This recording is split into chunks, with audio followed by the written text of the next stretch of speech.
আজি বনাবলৈ লৈছোঁ মানিমুনি চাটনি। মানিমুনিকেইডাল ইমান ধুনীয়াকৈ জলকীয়া পুলি দিয়া টাবটোতে হৈ আছে। দেখি মই ৰ'বই নোৱাৰিলোঁ, ভাবিলোঁ চাটনি অকণমান বনাওঁ। আৰু চাটনিকণ যিহেতু বনাবলৈ লৈছোঁ, ভাবিলোঁ ভিডিঅ' এটাও বনাই থওঁ আৰু আপোনালোককো অকণমান দেখাই দিম। যিহেতু মানিমুনি চাটনি চবেই খাব লাগে বা ভাজিকৈ হ'লেও খাব লাগে। মানিমুনি খালে পেটৰ কাৰণে বহুত ভাল।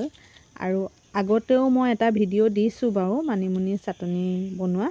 আজি আকৌ ভাবিলোঁ এটা দি দিওঁ আৰু এইকেইডাল ধুনীয়াকৈ উঘালি ল'লোঁ। চাওকচোন ইমান ধুনীয়া কোমলীয়া হৈ আছে আৰু গোটেইকেইডাল উঘালি মই এই বাতিটোতে থৈ লৈছোঁ।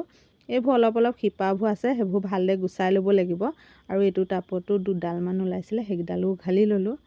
মানিমুনিৰ লগত দিবলৈ নৰসিংহ পাত দুটামানো লৈ লৈছোঁ দেই। নৰসিংহ একেবাৰে অকণমানি পুলি এটা আছিলে, একদম কোমলীয়া পাতকেইটা ওলাই আছে। ডাঙৰ গছ এজোপা আছে, সেইজোপা পাতকেইটা বুঢ়া হৈ আছে মানে। এইজোপা পাতকেইটা কোমলীয়া হৈ থকা দেখি এই পাতকেইটাকে ছিঙি ল'লোঁ। আৰু এতিয়া মানিমুনিখিনি ভালদৰে ধুই ল'লোঁ। এয়া দেখিছেনে, ধুই লোৱাৰ পিছত কিমান কম হৈ গ'ল।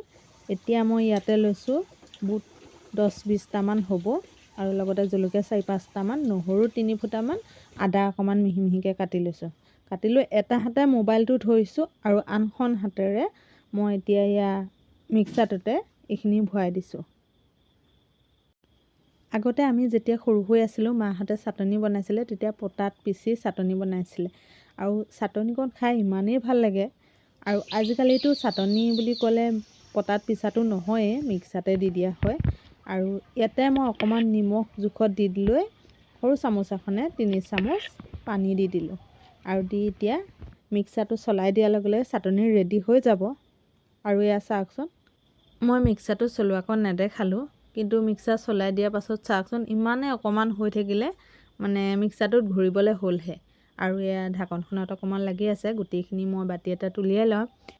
এইফালে মানিমুনি চাটনি ৰেডি হৈ গৈছে। মই যদি এতিয়া গৰম গৰম পকৰি কেইটামান বনাই এই চাটনিকণৰ লগত খাওঁ, কিমান ভাল লাগিব ভাবকচোন। আৰু আপোনালোকেও যদি খাই চোৱা নাই এনেকৈ, এবাৰ বনাই খাই চাবচোন। খাই চাই কমেণ্ট কৰি জনাবলৈ নাপাহৰিব।